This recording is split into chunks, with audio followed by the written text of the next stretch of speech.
mbokk yi ñu ànd déglu waa ji li nga xam ne moom la wax jëme ko ci wolof yi muy ay jëf yoo xam ne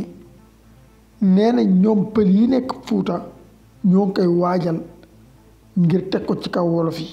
ñu ànd déglu ko te dellusiwaat. man sama mbokk olof yi laay wax man dinaa leen avertir depuis li may dégg loolu laa leen di avertir manifestation bi bu commencé ngeen tëj seen boutique yi seen magasin yi yëpp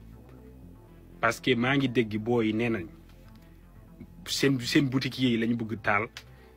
olof yi fu ñu moom foofu la ñu bëgg taal parce que ñoom ñoo ne yéenee fal Sonko li dal ci alpulaar yi yëpp yéenee ko programmé ñoom ñoo ne lépp lu mën a dal ci alpulaar yi les wolof sont les responsabilités parce que yéenee fal Sonko yéenee taal réew mi ba Sonko falu léegi nag suñu mbokk olof yi nekk ci Fuuta xam ngeen ne 95% des commerçants ci biir Fuuta ay wolof lañ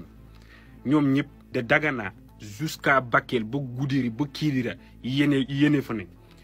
booy nag ci seen boutique yi lañuy dem de barki arxuraanu karim booy dañoo ne moom ñoom seen boutique yi la ñu bëgg taal man dama leen di avertir ne manifestation bi bu commencé ay fu ngeen di yor tëj leen seen place yi ngeen nekk seen kër ku ubbi nag ku am problème yaay util sa bopp man dama leen di waxal lu leer voilà man mii suñu waa kër ginnaaw suñu kër am na foofu lu ñu koy wax pharmacie bu mag woo naa seen waa kër neen naa leen bu leen ubbi voilà parce que xam ngeen ni Fuuta bu ñu nee Fuuta électricité maçon commerçant boulangerie chauffeur garage lépp lu mënta way loolu olof yi ñoo ko moom yéenee fay liggéey il faut qu'on se dise la vérité voilà. barki démb bi nga xamee ne Omar Sow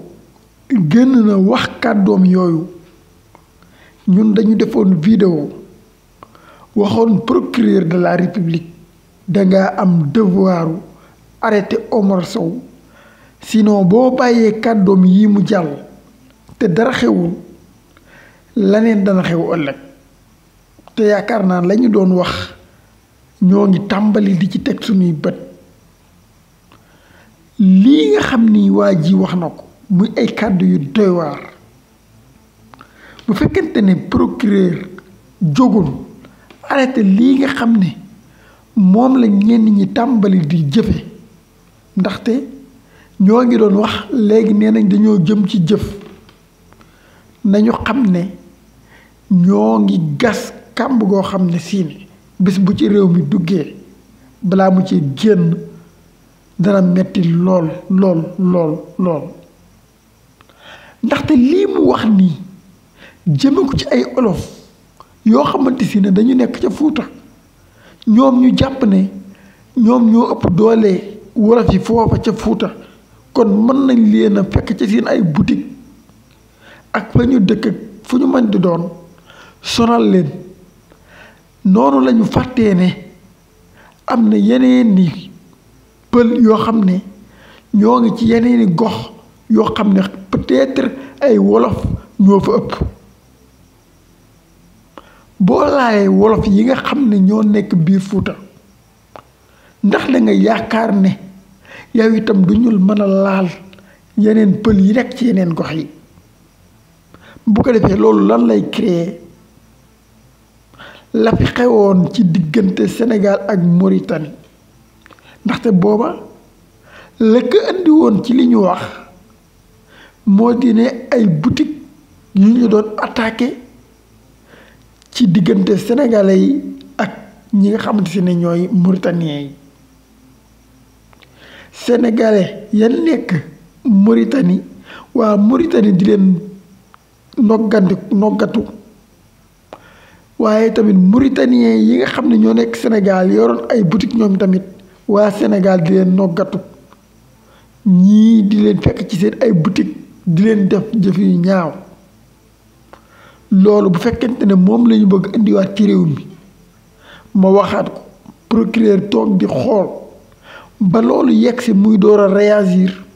moom procureur moo war a layoo ak sénégalais yi ndaxte dañ koo jox sunu baat ngir lii xew ci pénc mi te jaarul yoon mu teel koo arrêté waaye lii tàmbali xew ci Fuuta ci ñenn ñi taxaw ngir indi guerre civile ci réew mi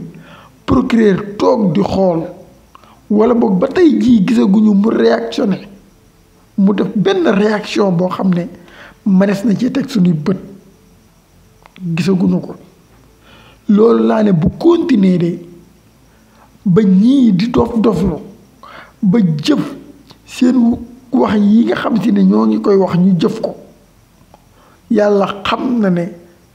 billaahi wallaahi taalaahi procureur duutul arrêté mbiri kon am na li nga xamante si ne bu tàmbalee di xew da ngay jël sa ay responsabilité arrêté ko ca ba muy teel ndaxte boo ko teelu te arrêté ëllëg da nga ko arrêté de bu boobaa dana fekk mu ëpp la doole. loolu moo taxoon ñun ba Omar Sow waxee rek ca la ñu waxoon ne procureur daf koo war a arrêté même bu doon te ne daf koy arrêté tëj ko ci kaso bi 2 fan daf ko waroon a def ngir xamal ñeneen ñi ne kàddu yu mel nii amu leen sañ-sañ di ko yëkkati ci pénc mi te amuñu sañ-sañ di ko yëkkati ci pénc mi lan moo tax nag ñu koy yëkkati ci pénc mi bu pare di des ci seeni kër bu ko ci kenn defee kaneen roy ko ci kaneen roy ko ci kaneen roy ko ci bu yàggee ñu bari lool bés dina ñëw loolu ñuy wax ñu essayé koo jëfee te bis bu ñu ko jëfee dana metti lool ci réew mi kon encore une fois dañuy interpellé waat ki nga xam ne moo yor sunu kàddu ñun waa réew mi muy procureur de la république ki nga xamante si ne moom rek moo am sañ-sañu gis koo xamante si ne moo ngi jëf loo xam ne mën naa yëngal réew mi mu taxaw wax ak moom jëflanteeg moom muy procureur de la république ñii lii ñu tàmbali di def lii ñu tàmbali di wax lii tàmbali di xew procureur wala toog di seetaan sinon encore une fois kon ëllëg lépp lu ci xew première responsabilité bi mënees naa wax ne yow la ndaxte yaa toog seetaan li leer te wóor mooy lépp loo xamante si ne def nañ ko ab wolof bu nekk Fuuta nañu xam ne ñoo ngi mettre en danger yeneen pël yu nekk ci yeneen gox yoo xamante si ne ay wolof ñoo fa ëpp lii moom mooy li nga xam ne mooy dëgg kon laataa loolu di yegsi procureur ne jël